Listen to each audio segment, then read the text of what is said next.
بسم اللہ الرحمن الرحیم۔ حضرت مفتی شفیع صاحب رحمۃ اللہ علیہ کی جو مشہور و معروف تفسیر ہے معارف القرآن، اس کی دوسری جلد ہے اور صفحہ نمبر ہے 399۔ یہ ہمارے سامنے جو نسخہ ہے یہ کراچی کا چھپا ہوا ہے۔ آپ حضرات کے پاس جو معارف القرآن ہوگی اس کا نسخہ جو ہے مختلف ہو سکتا ہے، صفحہ نمبر مختلف ہو سکتا ہے، اس لیے آپ یہ جو سورہ نساء کی آیت نمبر 34 ہے، الرجال قوامون علی النساء بما فضل اللہ بعضهم علی بعض الی آخر الآیہ، تو اس کے تحت حضرت نے جو معارف اور مسائل لکھے ہیں وہاں دیکھ لیجئے گا۔ تو وہاں حضرت نے ایک روایت کو ذکر فرمایا ہے معارف اور مسائل کے اندر۔ روایت اس طرح سے ذکر فرمائی ہے حضرت مفتی شفیع صاحب رحمۃ اللہ علیہ نے کہ ایک حدیث میں ہے، رسول اکرم صلی اللہ علیہ وسلم نے فرمایا کہ جو عورت اپنے شوہر کی تابعدار اور مطیع ہو، اس کے لیے استغفار کرتے ہیں پرندے ہوا میں اور مچھلیاں دریا میں اور فرشتے آسمانوں میں اور درندے جنگلوں میں۔ اور پھر بحر محیط کا حوالہ دے دیا ہے۔ بہت سے حوالے جو ہے اس میں بحر محیط کے موجود ہیں معارف القرآن کے اندر، تو یہ حوالہ دیا گیا ہے۔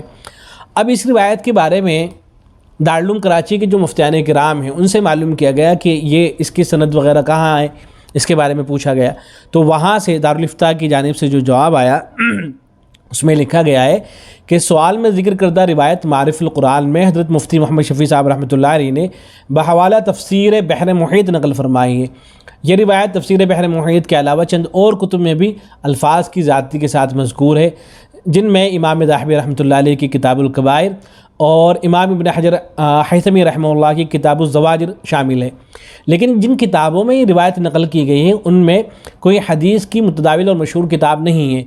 دوسرا یہ کہ جہاں بھی یہ روایت نقل کی گئی ہے وہ روی عنہ صلی اللہ علیہ وسلم کے الفاظ کے ساتھ نقل کی گئی ہے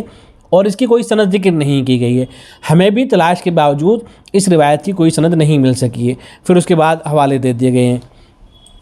پھر اس کے بعد فتوے کے اندر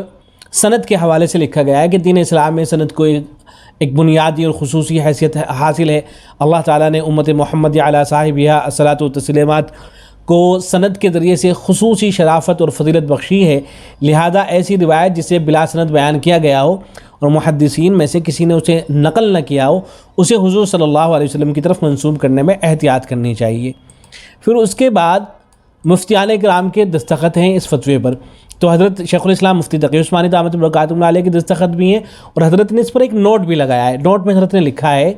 کہ جواب صحیح ہے اور معارف القرآن میں ایسے مواقع پر حضرت مؤلف قدس سرہ نے یعنی حضرت مفتی شفیع صاحب رحمۃ اللہ علیہ نے چونکہ بندے کو اختیار دیا تھا کہ معمولی تبدیلی کر سکتا ہے، اس لیے آئندہ ایڈیشنوں میں اسے حذف کیا جا رہا ہے۔ تو چونکہ اس روایت کی سند نہیں ملتی ہے تو یہ حضرت نے فرمایا کہ آئندہ جو ایڈیشن آئیں گے ان کو حذف کر دیا جائے گا۔ تو اس لیے وہ حضرات جن کے پاس پرانے نسخے ہیں تو جب وہ اس مقام پر پہنچے تو وہاں یہ حاشیہ لگا لیں حضرت کا کہ یہ جو روایت ہے چونکہ اس کی سند نہیں ملتی ہے اس لیے اس کی نسبت نبی اکرم صلی اللہ علیہ وسلم کی طرف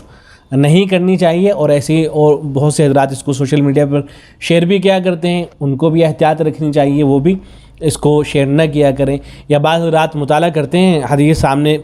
نظر سے گزرتی ہے تو یہیں سے یاد کر کے اس کو بیان کر دیتے ہیں، تو ایسا بھی نہ کریں۔ تو یہاں پر بہرحال حاشیہ لگا لیں اور دوسرے حضرات کو بھی بتا دیں کہ چونکہ اس طرح کی روایت ہے کہ اس کی کوئی سند مذکور نہیں ہے، اور خود حضرت شیخ الاسلام مفتی تقی عثمانی دامت برکاتہ علیہ نے فرمایا ہے کہ آئندہ اس کو جو ہے حذف کر دیا جائے گا، تو اس لیے اس روایت کو جو ہے بیان نہیں کرنا چاہیے۔ یہ فتویٰ مفتی مبین الرحمان صاحب نے سوشل میڈیا پر شیئر کیا ہے،